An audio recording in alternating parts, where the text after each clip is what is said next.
Olá pessoal, vamos para mais uma aula aqui nos cânones de Dort, né? Lembrando que estamos no capítulo 3:4, certo? Que fala sobre a corrupção do homem, a sua conversão a Deus e o modo dela, né? Então é um capítulo muito importante para entendermos todo esse processo, não é? Da conversão que Deus opera no ser humano, da regeneração. Também tendo como base o fato de que o homem caiu, tá? Então é um assunto realmente muito importante, é um artigo muito importante, beleza? Hoje então nós vamos avançar um pouco mais, né? Nós concluímos a parte dos artigos, onde a doutrina reformada é explicada a respeito deste assunto, certo? Então, hoje vamos dar um salto, vamos dar um pulo, não é? E vamos para aquela parte ou aquelas partes dos cânones, não é?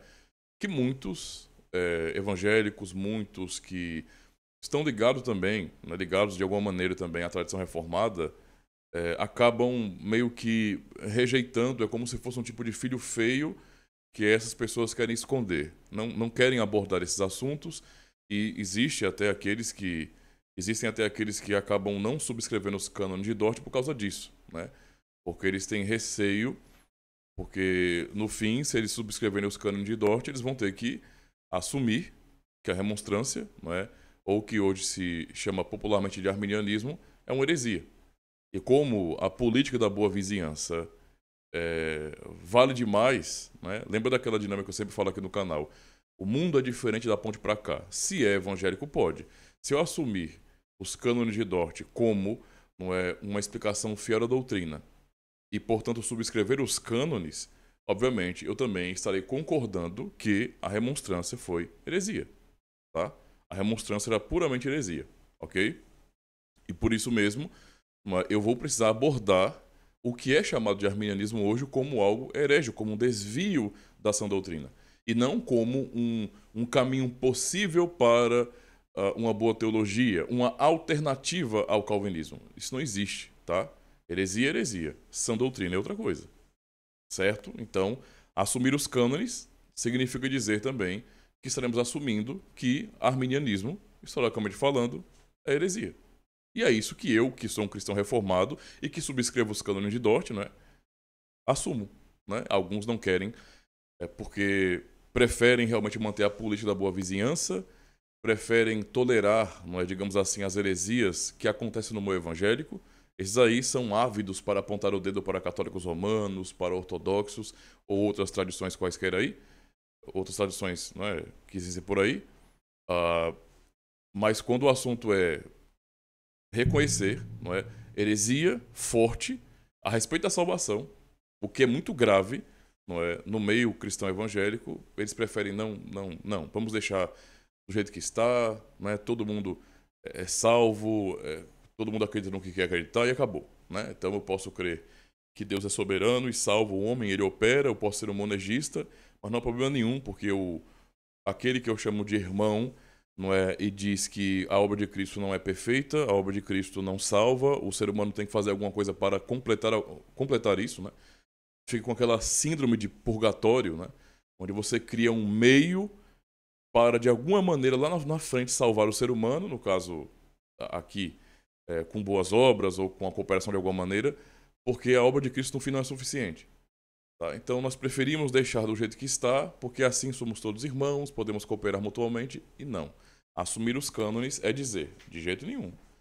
Quem não confessa, não é, aquilo que a Escritura ensina a respeito da salvação realizada por Cristo, que é perfeita e que Deus é soberano absolutamente da salvação do ser humano, que Ele quem opera a conversão, a verdadeira regeneração, não é, e quer achar condição para a eleição, não é, e exalta o livre-arbítrio, não é, quase como se Deus tivesse criado um ser como Ele, não é, um semideus, um outro Deus, não é, que Ele não pudesse controlar.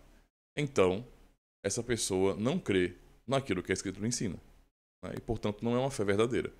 Então, alguns não querem ter que lidar com isso. Certo? Ler os cânones, então, nos ajuda a compreender, né, de maneira muito clara aquilo que muitos querem esconder. Tá? As pessoas hoje não têm conhecimento sobre os cânones de Dort. Eu não preciso nem mencionar, né, esses teóricos da conspiração, né, remonstrantes de hoje, né, remonstrantes não, né, sinergistas de hoje, que ficam com, porque eu tenho acesso às fontes originais. Para com isso. Isso. É vergonhoso isso, dá vergonha, na boa. Dá vergonha, tá? Mas tudo bem. Tem gente que é assim, louca mesmo, fazer o quê?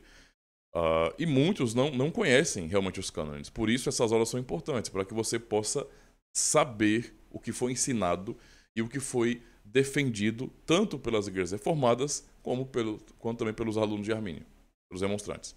Então isso é importante, tá? Então vamos para a nossa heresia número 1. Detalhe, né, eu estou citando assim, justamente porque eu uso essa versão dos cânones aqui, né? Como você já sabe muito bem, essa é a versão que eu uso, os cânones da Graph Editora, porque é a melhor versão em língua portuguesa, corrigida com uma introdução explicando, não é, como é que a remonstrância foi tratada. Isso tira a dúvida de muitas pessoas, porque tem muita gente achando, não é, que tratar como heresia é um exagero e que lá foi tratado como um erro. Não é? Como assim erro? Erro. Não é? Os remonstrantes perderam seus cargos. Não é? Foram deportados nesse sentido. Não é? Então, eles perderam seus cargos. Entende? Isso não foi tratado como um erro. Porque um erro, não é algo que pode ser corrigido. Mas eles não corrigiram. Tá? Então foi tratado e julgado como heresia. Esse livrinho aqui ensina isso muito bem. Tem uma ótima introdução a respeito. E, portanto, coloca a linguagem correta, né? Que é heresia. Então vamos para a seção das heresias, a rejeição das heresias, na verdade. Então, que diz: havendo explicado a doutrina ortodoxa, não é? Que é a doutrina reformada, o sínodo rejeita as seguintes heresias. Foi assim que foi tratado. Heresia 1. Vamos hoje observar somente heresia 1 e 2. Heresia 1. Eu acho que é demais já, né? Chega, é o limite. É impróprio, isso os remonstrantes, alunos de Armínio, disseram, tá? É impróprio que o pecado original em si é suficiente para... no caso, é impróprio dizer, né? É impróprio dizer que o pecado original em si é suficiente para condenar toda a raça humana ou merecer o castigo temporal e eterno. É impróprio dizer isso. Os remonstrantes, não é, com esta heresia, estavam negando o terrível poder do pecado original. Tá? É uma coisa estranha. Né? Armínio não negava a depravação total. Mas aqui vemos, por exemplo, que os remonstrantes estavam, no fim, negando o poder desse pecado. Tá? Tal afirmação tratou, nesse sentido, o pecado como se não tivesse colocado a humanidade em estado de condenação, de fato. Então eles tinham uma compreensão, eles desenvolveram uma compreensão estranha a esse respeito. Então poderíamos perguntar algumas coisas. Por exemplo, o que eles queriam dizer com isso? Como assim é impróprio dizer que o pecado original em si é suficiente para condenar toda a raça humana e merecer o castigo temporal e eterno? Como assim? O que eles queriam dizer com isso? Não é? De repente que o pecado original não tinha potencial para condenar a todos? Era isso? Que seus efeitos diminuiriam ao passar as gerações? Não sei. Ou que realmente alguém não foi afetado pelo pecado original, alguém não foi tocado pelo pecado original, não é? Alguém não nasceu culpado por conta do pecado original, filho da ira, como a Bíblia ensina, que nós nascemos, não é? Somos assim por natureza. Efésios 2. O que eles queriam dizer com isso? Porque é uma afirmação estranha, não é? Totalmente estranha.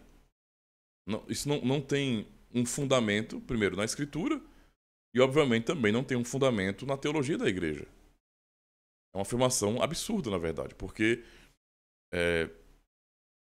essa afirmação trata o pecado como se não tivesse esse poder devastador, destruidor. E isso tem consequências, tá? Tem consequências, tá? Porque se você vai ensinar que o pecado original em si não tinha poder, não era suficiente para condenar a humanidade, não é? Para o ser humano receber o castigo temporal e eterno, então eu poderia dizer o quê? Que Deus foi exagerado na sua punição com relação a Adão e, consequentemente, né, com as suas promessas de condenação dos ímpios, ou com a própria existência do inferno, Deus estaria sendo exagerado. Entende? Isso tem consequências. Tem consequências. Tá? Isso coloca, de alguma maneira, se o pecado original não foi o suficiente para a humanidade ser condenada e receber castigo temporal eterno, então nós podemos questionar a justiça de Deus. Porque o pecado original não é tão grave assim.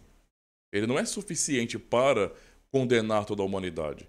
Não é suficiente para, de repente, justificar que o homem seja punido agora eternamente e eternamente. Então poderíamos questionar a justiça de Deus? Percebe? Não é? Então, até hoje é muito comum observar isso. As pessoas, muitos cristãos que são evangélicos, né, têm essa mentalidade. Quando ouvem, por exemplo, a sã doutrina, né, e quando leem algum texto da Bíblia, eles estão acostumados a pular textos que eles não entendem, ou então que incomoda, né, porque confronta o que eles pensam. Mas geralmente a primeira coisa que eles fazem, isso é próprio, não é, de Armínio lá no passado, como também dos próprios remonstrantes, e de todo sinergista hoje, né, até católicos romanos. Quando a doutrina da graça é apresentada, essas pessoas questionam logo: Deus não está sendo injusto por causa disso? Entende? Então isso tem consequências, tá? Esse assunto aqui não é um assunto qualquer, não é um mero erro. Não era um mero erro. Os teólogos de Dort não foram rígidos nesse sentido. Eles foram zelosos pela palavra de Deus, porque isso aqui é uma afirmação absurda. Como assim o pecado original não é suficiente em si, não é, para condenar toda a raça humana, não é, e trazer, ou merecer, como é dito aqui, o castigo temporal eterno? Claramente, meus irmãos, os remonstrantes estavam mirando nas confissões reformadas. Tá? Eles estavam mirando nas confissões reformadas. O que eles estavam propondo era uma reforma da Igreja Reformada. Olha só. O que eles estavam propondo, não é, era um tipo de revisão, não é, e também a rejeição da própria obrigatoriedade de subscrição confessional. Tá? Então, eles estavam atacando, eles estavam mirando nas confissões reformadas, mas quando eles miraram nas confissões reformadas, eles atingiram a Escritura Sagrada. Porque um ponto muito importante para compreendermos aqui, lembrem disso, as confissões, não é, reformadas, o credo, os catecismos, confissões de fé, não é, esses documentos não foram feitos assim, de maneira aleatória, arbitrária, não. Eles são fruto de debates teológicos, eles são fruto de profunda exegese, não é, de uma valorização das escrituras, não é? Nós que defendemos só a Escritura, como cristãos protestantes, como cristãos reformados, especificamente falando, podemos encontrar nas confissões reformadas essa defesa maravilhosa do solo Escritura. Então, o objetivo das confissões realmente era apontar para a Escritura. Era a resposta da igreja à palavra de Deus, apontando para a palavra de Deus como sendo a regra máxima, absoluta, autoritativa. Então, uma vez, a pessoa pode pensar bem assim: não, eu estou apenas atacando, rejeitando documentos humanos. É o que talvez eles tivessem pensado naquele contexto. Por isso, eles miraram nas confissões, está claro. Mas eles acabaram atingindo a Escritura Sagrada. Certo? Vamos observar isso aqui, por exemplo. Eles miraram no Catecismo de Heidelberg. Eles, de fato, odiavam o Catecismo de Heidelberg, tá? Eles odiavam o Catecismo de Heidelberg. Isso porque o nosso catecismo ele é bem simples, não é? Ele não é tão definitivo em algumas questões, não é? Ele não é específico demais, não é exaustivo. Se na época existisse já os padrões de Westminster, eu acho que eles espumariam pela boca. Não faz sentido, né? Mas tudo bem. Então, eles miraram nas confissões, e aqui miraram no Catecismo de Heidelberg. Eu vou mostrar para vocês aonde eles miraram, o que eles tinham em mente quando eles falaram esse absurdo, essa heresia, né? Eles pensaram no dia do Senhor 10 e no dia do Senhor 11 do Catecismo. No caso, me perdoe, perguntas 10 e 11 e respostas, no caso. Por exemplo, permitiria, vamos aqui de novo aqui o artigo, olha. É impróprio dizer que o pecado original em si é suficiente para condenar toda a raça humana ou merecer o castigo temporal e eterno. Então, eles estavam mirando nisso aqui, ó, pergunta 10 do Catecismo. Deus permitiria que tal desobediência ficasse sem castigo? Desobediência e apostasia ficasse sem castigo? A pergunta do Catecismo. A resposta, certamente que não. Pois tanto o nosso pecado original quanto os nossos pecados presentes o deixam terrivelmente irado. O Catecismo aborda o pecado como a Bíblia ensina, de maneira séria, né? Por isso, continuando, ele os castigará com justo juízo, agora e eternamente, conforme declarou. Maldito todo aquele que não permanecer em todas as coisas escritas no livro da lei, para praticá-las. Gálatas 3, verso 10. Então, era nisso que eles estavam mirando. né? Por isso, ele os castigará com justo juízo agora e eternamente. O que os remonstrantes disseram na sua heresia? É impróprio dizer que o pecado original em si é suficiente para condenar toda a raça humana e merecer o castigo temporal e eterno. A própria linguagem em si, eles estavam atacando diretamente o catecismo de Heidelberg, tá? Porque aqui é dito que Deus castigará, não é? Deus castigará com justo juízo. Os reformados não questionam a justiça de Deus. Não é? Essa atitude de questionar a justiça de Deus é própria, não é, de sinergistas. Então, Deus castigará com justo juízo. Não é? Nós não colocamos em xeque jamais a justiça de Deus. Ele é Deus, ok? Ele determina o que é certo e o que é errado. Tudo vem dele. Então ele castigará com justo juízo agora e eternamente. Tá? Os remonstrantes miraram aí, não é? A pergunta e resposta 11 também. Por exemplo, mas Deus não é também misericordioso? Né? A resposta, Deus é verdadeiramente misericordioso, mas também é justo. Isso não pode ser esquecido, ok?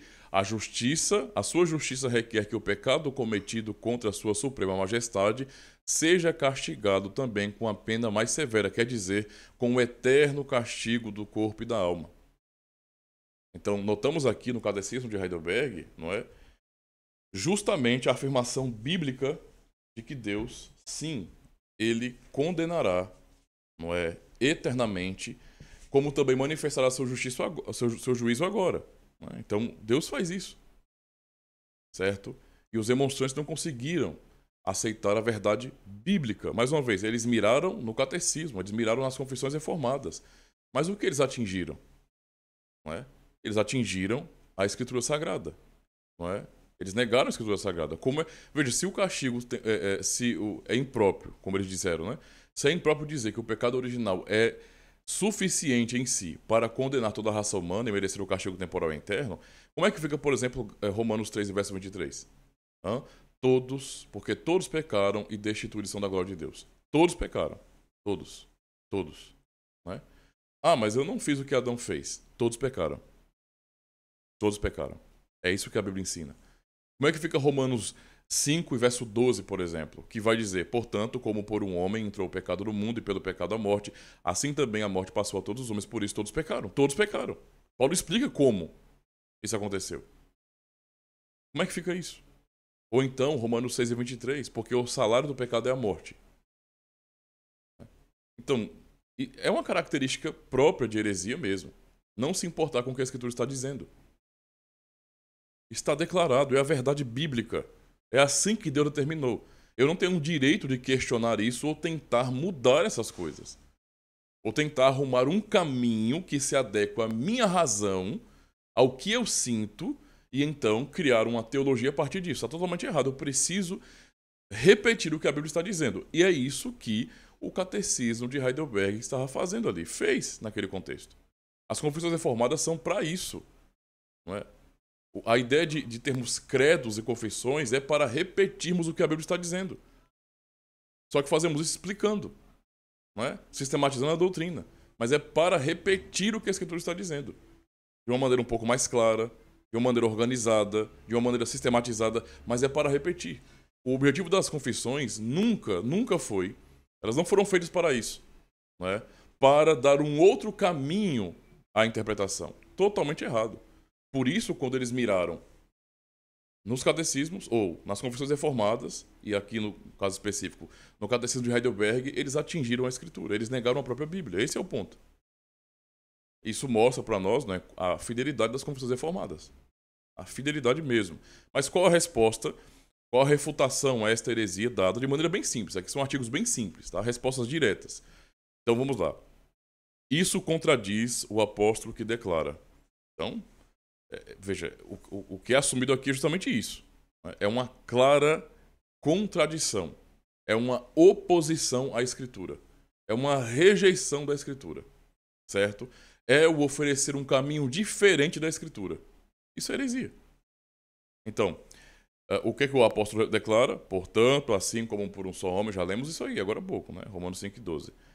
entrou o pecado no mundo, como por um só homem entrou o pecado no mundo, e pelo pecado a morte, assim também a morte passou a todos os homens, por isso todos pecaram, porque todos pecaram. Essa é a resposta bíblica. Não é? Toda a resposta, toda a refutação aqui é citando Bíblia, só isso. Não é? No verso 16 é dito: o julgamento derivou de uma só ofensa para a condenação. Ora, eles disseram que o pecado original não é suficiente, não é, para condenar toda a raça humana. Isso os remonstrantes disseram. Mas o que o apóstolo Paulo disse, o verso 16 de Romanos 5, o julgamento derivou, veio de uma só ofensa. O pecado original. A primeira ofensa, uma só ofensa, não é? Para a condenação. Então, quem está acompanhando essa aula tem que, se está duvidoso, né? Se está em cima do muro, não sei, tem que realmente decidir sobre isso. Não é? Em quem eu vou acreditar? No apóstolo Paulo, inspirado pelo Espírito Santo, não é? Ou em um monte de rebeldes, em remonstrantes, que não aceitam a Escritura como ela é e tentam torcer a Escritura para se adequar com sua própria filosofia, com o que eles sentiam, com o que eles achavam. Hã? Quem é que está certo? O apóstolo Paulo ou os remonstrantes? Temos que decidir sobre isso, né?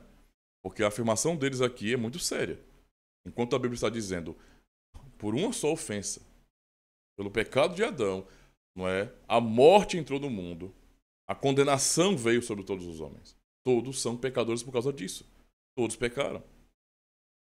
Então, e Romanos 6:23, porque o salário do pecado é a morte. O salário do pecado é a morte. Quem determina isso? Deus, o Criador. Ele criou, ele estabelece como funciona. Ele é quem dá as regras do jogo. Não somos nós. Não somos nós. Entende? É estranho, né? Mas eles tentam interpretar a Bíblia desrespeitando a regra do jogo, né? É como você tentar jogar baralho num tabuleiro de xadrez. Veja, eu falei isso de propósito porque não faz sentido. Faz? Hã? Não faz. Você pegar qualquer outro jogo de tabuleiro, não é, que não tenha nada a ver com o xadrez e colocar no tabuleiro de xadrez, ou vice-versa, pegar tentar jogar xadrez num tabuleiro que não tem nada a ver com xadrez. Não faz sentido. Você precisa seguir a regra do jogo. Deus determinou como as coisas funcionam. Ok? Não somos nós que determinamos isso. Por isso, as confissões, não é, embora tenham sido miradas pelos remonstrantes, eles acabaram atingindo a Escritura Sagrada, porque as confissões, elas são uma janela para a Escritura, elas apontam para a Escritura, elas indicam a Escritura. Essa é a única função das confissões de fé, como uma resposta da igreja à palavra de Deus. E não um caminho diferente, um caminho possível para estabelecer uma teologia. Talvez eles pensassem assim. Eles poderiam, de repente, realmente ler e pensar, bem, Paulo, ele não entendeu muito bem. Paulo tinha problemas em compreender algumas coisas, ele era muito influenciado por tais filosofias e ele não entendeu muito bem e acabou colocando algo que é incoerente. A questão todinha é que o autor da Escritura Sagrada é o Espírito Santo. Tá? O autor supremo é o Espírito Santo, é o próprio Deus, não é, que usou homens, os autores humanos. Tá? Então a Bíblia inteira, embora alguns gostem de fazer na teologia paulina, né, na teologia joanina, tudo bem, eu não tenho problema com isso. Mas o fato não é, a teologia da Bíblia é a teologia do Espírito Santo. Entendeu? Então, não dá para simplesmente olhar para a Escritura e cogitar, não é, que, de repente, algum autor entendeu errado e explicou uma verdade espiritual errada. Não, irmãos. De jeito nenhum. Ok? Então, essa foi a primeira heresia. Uma heresia que contradiz a Escritura, obviamente, que nega a Escritura, obviamente. Tá? Heresia. Como é que alguém que é evangélico ou se diz reformado, de repente presbiteriano, pode ler um artigo como esse, uma afirmação como essa dos remonstrantes, e dizer que estão em heresia? Se existe uma negação clara da Escritura. A Bíblia diz uma coisa e eles dizem outra. Como isso não é heresia? Isso é um erro? É sério? Que uma oposição direta à Escritura e uma negação da mesma é um erro? Simplesmente um erro? Não, é heresia. E não adianta mudar o nome, não é para parecer um pouco menos agressivo. Não. Temos que dar os nomes, não é, dos pecados. É simplesmente isso. Heresia. Ok? Vamos para, então, não é, a heresia de número 2, né? Que é o nosso limite. Porque andando no estômago aqui. Heresia número 2, né? Ouçam a loucura que eles disseram. Olha, os dons espirituais ou as boas qualidades e virtudes, tal como a bondade, santidade, justiça, não podiam estar na vontade do homem quando no princípio foi criado. Por isso também não podiam ter sido separados da sua própria vontade quando caiu. Vocês entenderam bem isso aqui? É bom que os ditos calvinistas, que não tratam a remonstrância como sendo heresia, ouçam bem. Se é que leem, de fato, não é, os cânones, por exemplo. Os dons, isso os remonstrantes disseram no século XVI, finalzinho, 17, verso 17, o século 17 é o início. Os dons espirituais, ou as boas qualidades e virtudes, tal como bondade, santidade, justiça, não podiam estar na vontade do homem quando no princípio foi criado. Por isso também não podiam ter sido separados da sua própria vontade quando caiu. Deus criou um ser humano imperfeito e o chamou de sua imagem e semelhança. Deus criou o homem quebrado, sem capacidade. Sem capacidade. Entende? Isso é absurdo, irmãos. Observem a lógica disso aqui. Então quer dizer que Deus criou Adão e Eva, no fim, sem capacidade real para obedecê-lo? Percebam, essa é a mente sinergista, diabólica, porque acaba se enxergando, não é, Deus nesse sentido, como se, de alguma maneira, aquilo fosse um teatro. E que o homem nunca teria capacidade mesmo de obedecer o que Deus tinha ordenado ali. Porque, veja, os dons espirituais e as boas qualidades e virtudes, tal como bondade, veja, então, dons espirituais, né, e boas qualidades e virtudes. Tal como, por exemplo, quais são essas qualidades e virtudes? Além dos dons espirituais, bondade, santidade, justiça, não podiam estar na vontade do homem quando no princípio foi criado. Então Deus não criou o homem assim? Deus não criou o homem com esses dons espirituais maravilhosos, não criou o homem com essas boas qualidades como bondade, então o homem não era bom? Deus não criou o homem bom? Não criou o homem santo, nesse sentido, né? Com santidade, com justiça? O que eles disseram, não podiam estar na vontade do homem quando no princípio foi criado. Por isso também não podiam ter sido separados da sua própria vontade quando caíam. Ou seja, ora, tudo isso, esses dons espirituais e as boas qualidades, como foram citados aqui, como justiça, santidade, etc.,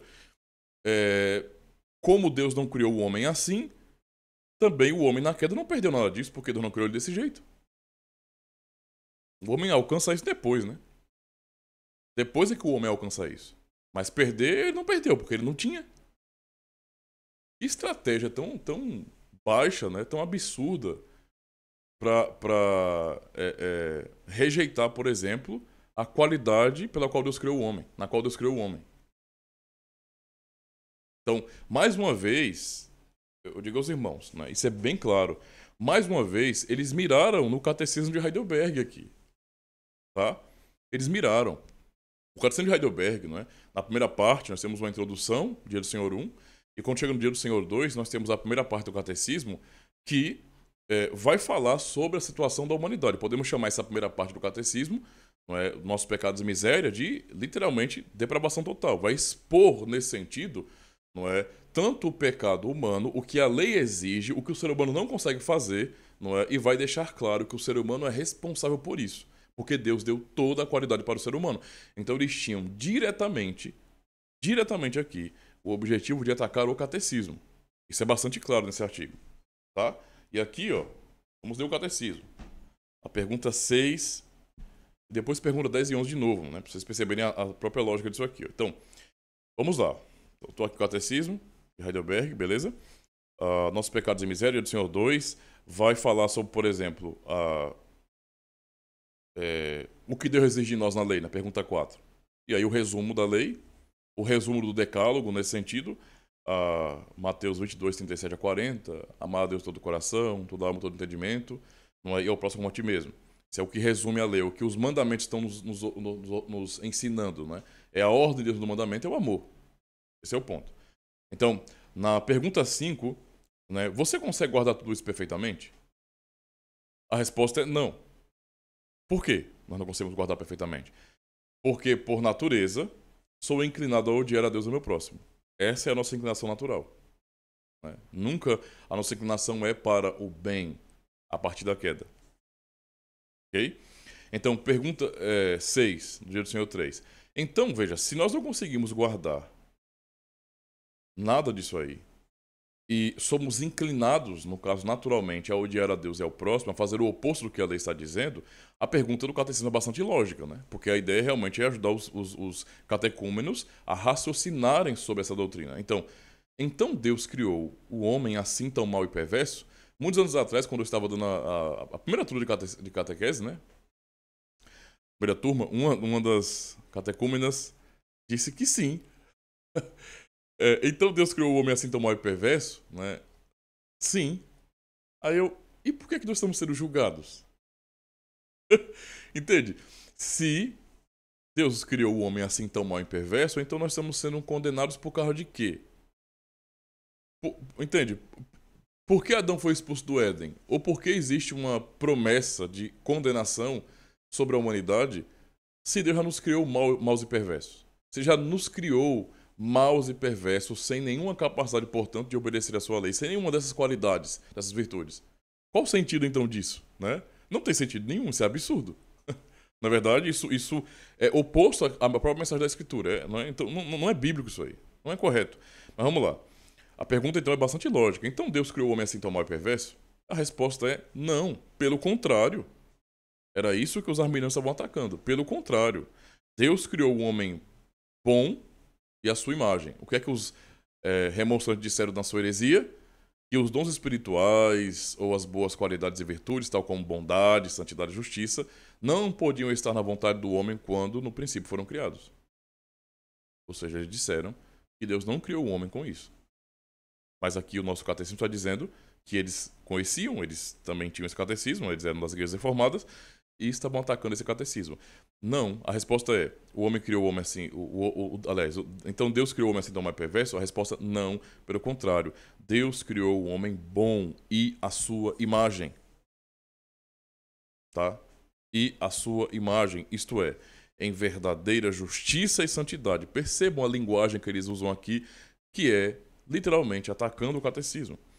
De um modo que ele pudesse conhecer corretamente a Deus, não é, o seu Criador, amá-lo de coração e viver com ele em eterna felicidade para o louvar e glorificar. Isto é, Deus criou o homem bom, justo, santo, ok? Com esses dons espirituais maravilhosos, totalmente capaz de conhecer a Deus. Conhecer a Deus, tá? Amar a Deus de coração, todo o coração, e viver com ele em eterna felicidade para o louvar e glorificar. O homem foi criado com essa qualidade, ou com essas qualidades. Portanto, o julgamento sobre o homem que Deus faz é justo, porque Deus deu tudo ao homem. Tudo, tudo, tudo. O próprio Éden ilustra isso. Não havia nada, nem internamente ou exteriormente, que pudesse, nesse sentido, ser a justificativa que o homem poderia usar para dizer assim, pequei por causa disso. Veja que o homem tentou fazer isso, o homem fez isso. Quando Deus o procurou, dizendo, eita, foi a mulher que tu me deste. Então, no fim, a culpa é de Deus, né? Porque foi o Senhor que me deu a mulher. Então, a culpa é sua. A mulher me levou a pecar, mas quem me deu a mulher foi o Senhor. Então, a culpa é sua. E a mulher, por sua vez, com o diabo. Ah, se o Senhor não tivesse colocado essa serpente no jardim, na verdade, né? Foi a serpente que me enganou e eu comi. Então, ora, um raciocínio muito lógico. Se a serpente não estivesse aqui, eu jamais teria comido. Então, o ser humano, já pecador ali, né? Não assume sua própria culpa. Percebam que a lógica de Adão e Eva, não é, para se defender e se esquivar de serem culpados, é a mesma lógica que os emoções empregam. É a mesma lógica. Todo bom sinergista pensa assim. Não são as perguntas sinergistas de hoje, quando se fala, por exemplo, que a pergunta que é mais comum: ora, pastor, Deus sabia que o homem ia cair? Sabia. Então, o homem não é culpado. Entende? É a mesma lógica. Então, o homem se defendeu dessa forma. Não é? Então, temos aí os sinergistas primeiros, né? Adão e Eva após a queda. Né? Então, sinergismo é consequência do pecado. Não tem nem como negar isso, né? Sinergismo é consequência do pecado. Mas tudo bem. Então, o homem se esquiva e coloca no fim, em última análise, a culpa é de Deus. A culpa é de Deus. Se as coisas fossem como as emoções estavam dizendo ali, que os dons espirituais e as boas qualidades e virtudes, tal como bondade, santidade e justiça, Deus não criou o homem desse jeito, então o questionamento de Adão e Eva faria todo sentido. Todo sentido. Mas todo sentido. Adão e Eva estariam certos no seu questionamento. Estariam certos em se esquivar da culpa. Estariam certos dizendo, bem, não fui eu. A culpa não é minha. Tá? A culpa não é minha. A culpa não é minha. Eu sei que eu fiquei muito feliz quando o Senhor me deu uma mulher. Oh, maravilhosa. Poxa, que bênção, que maravilha. Mas essa mesma mulher que o Senhor me deu, foi ela que me levou a comer o fruto proibido. Eu desobedeci por causa dela. E olha, quem me deu essa mulher foi o Senhor. Então, entende? O Senhor causou a minha queda. O Senhor é culpado por minha queda. Se o Senhor não tivesse feito isso, aquilo não teria acontecido. E aí a pessoa isenta a causa secundária. Não. Isso é culpa de Deus. Né? No fim, é culpa do Senhor. É por isso que os demonstrantes, né, bem como qualquer sinergista, têm dificuldade de aceitar, por exemplo, a soberania de Deus, porque eles não conseguem entender essas coisas. Para eles, basicamente, se Deus é soberano, então as causas secundárias são anuladas. Né? Isso não faz sentido nenhum. Deus é soberano e o ser humano é responsável. Né? As causas secundárias não são anuladas. E você vê essa dinâmica justamente nesse diálogo pós-queda. Deus ali conversando, não é, com Adão e Eva, para falar sobre a sentença deles. Você, de maneira muito clara, você vê que as causas secundárias não são anuladas. Mas pensando na questão de justiça, por exemplo, se as coisas fossem como os emoções defenderam, então Adão e Eva estariam corretos em sua justificativa de dizer: mas a culpa não foi minha, Senhor. Não foi minha. Tá? Eu estava muito feliz com a mulher que o Senhor me deu, mas, poxa, né, ela me levou a cair. Será que o Senhor não viu isso? Será que o Senhor não percebeu que isso ia acontecer? Será que a culpa é tua? O Senhor foi responsável nesse sentido, Senhor Deus.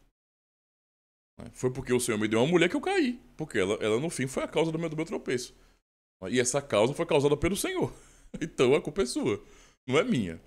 Poxa, por que eu tenho que ser condenado? E a mulher do mesmo jeito. Ah, Senhor. Certo, beleza, eu levei o meu marido à queda. Mas eu só fiz isso porque a serpente me enganou. Né? Mas vamos esticar o diálogo. Mas, tipo, mas ela não recebeu o mesmo mandamento que Adão? Tanto é assim que ela repete esse mandamento para a serpente que a questiona no capítulo 3. Pois é, ela sabia perfeitamente a lei. Eles sabiam que era mal, não por experiência, mas porque Deus disse. O que era mal? Desobedecer. E qual seria a consequência do que era mal? A morte. Né?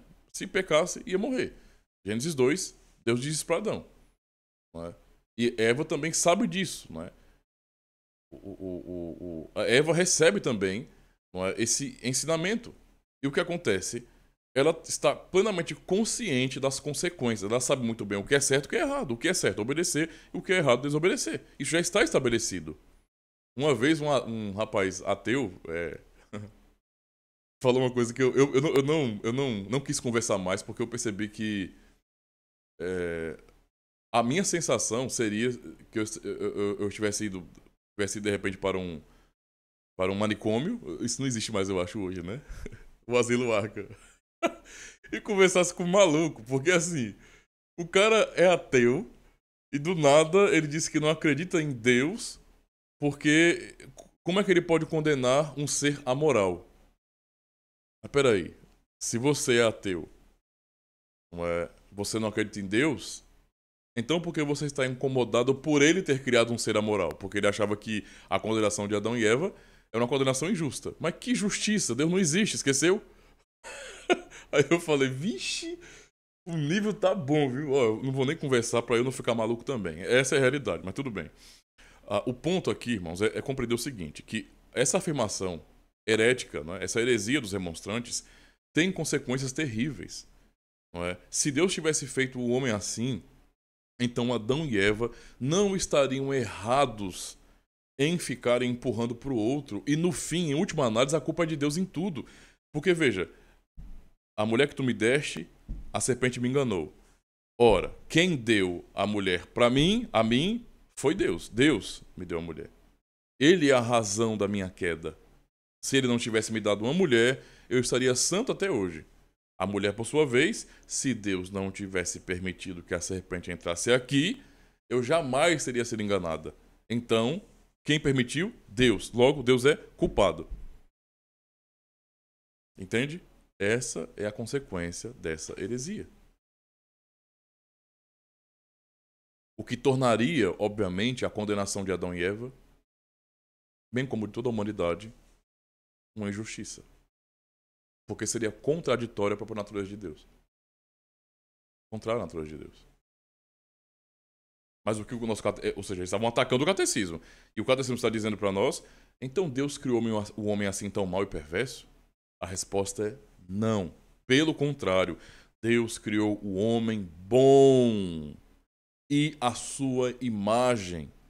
Isto é, o que significa o homem ter sido criado à imagem e semelhança de Deus em verdadeira justiça,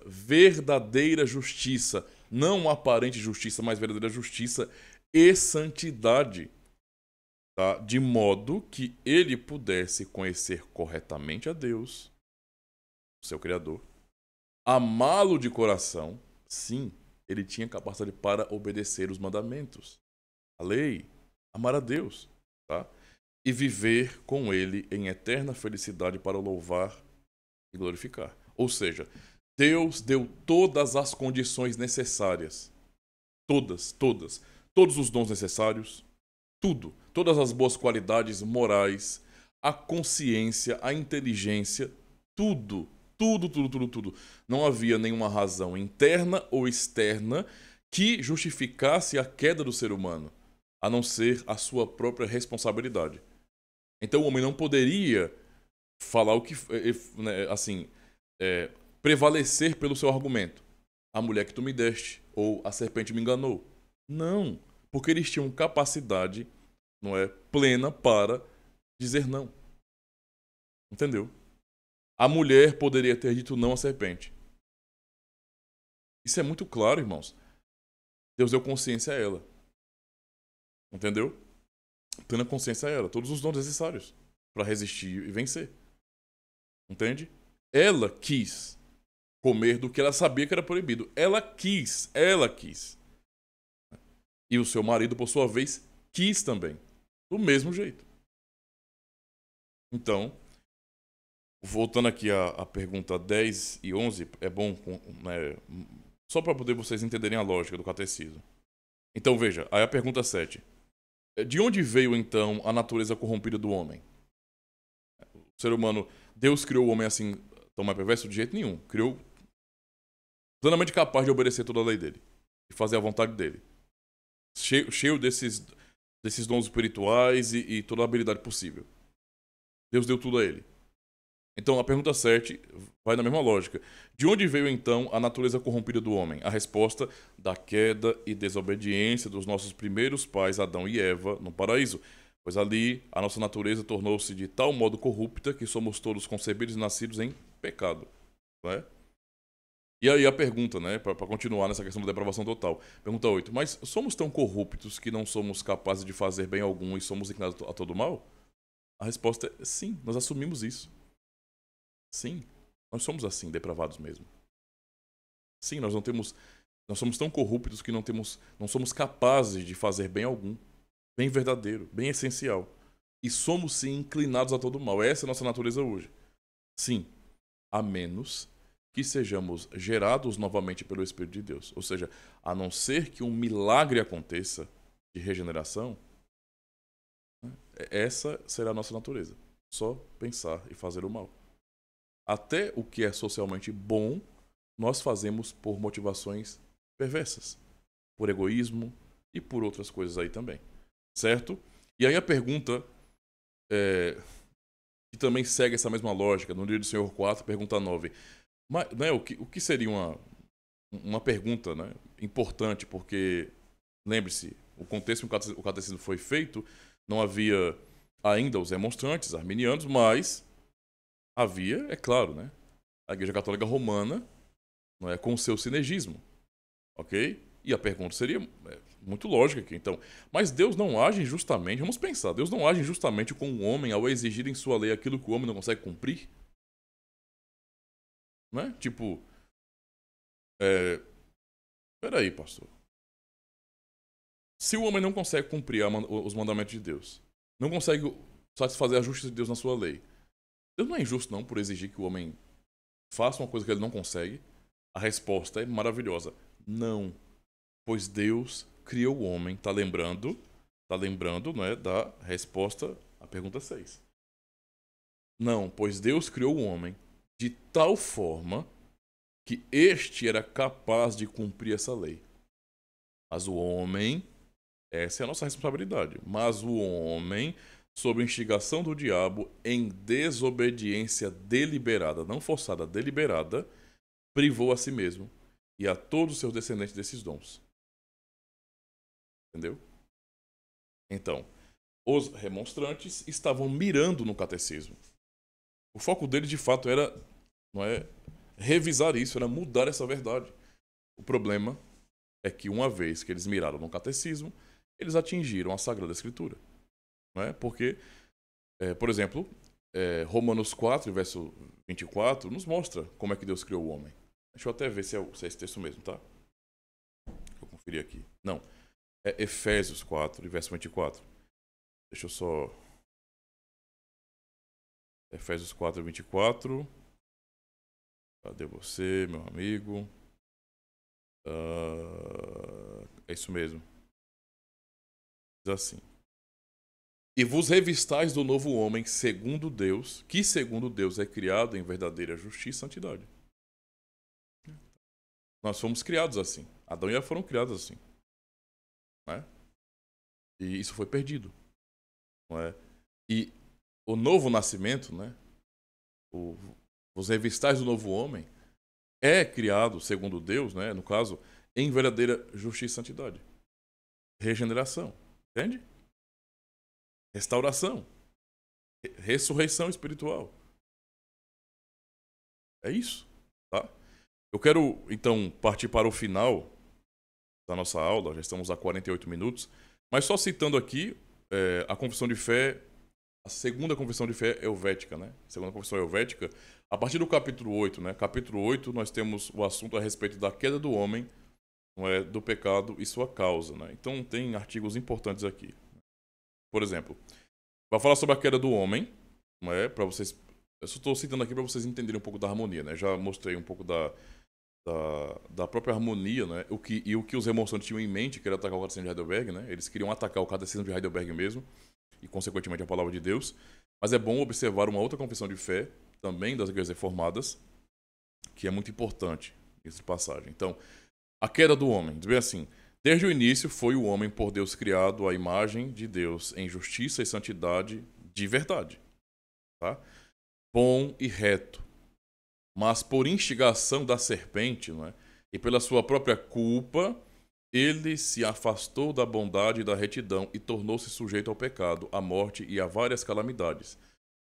E qual veio ele a ser pela queda, isto é, sujeito ao pecado, à morte e a várias calamidades? Tais são todos aqueles que descendem deles. Então, que dele descenderam. Então, vejam como que a segunda confissão helvética ela vai trazer o mesmo princípio, né? E você vai verificar em qualquer confissão reformada de verdade, você vai perceber o mesmo princípio também, tá?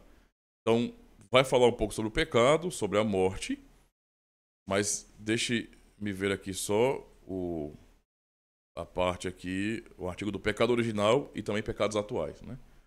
Então, reconhecemos, portanto, que há pecado original em todos os homens.